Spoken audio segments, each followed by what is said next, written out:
Ce magicien est mort 2 fois. Oui, vous avez bien entendu. Aujourd'hui, je vais vous raconter la vie d'un artiste, mais pas n'importe lequel, l'histoire de The Great Lafayette.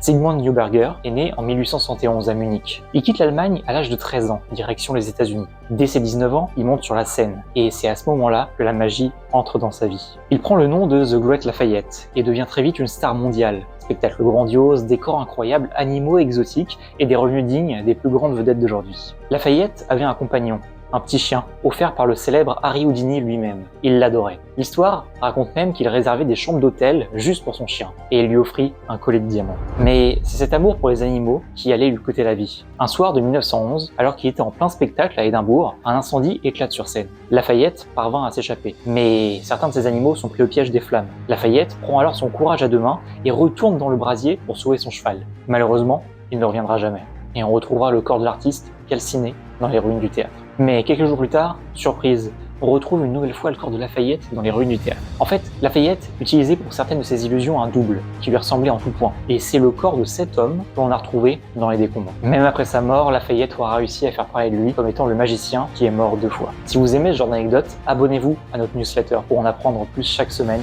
sur la magie et sur son histoire.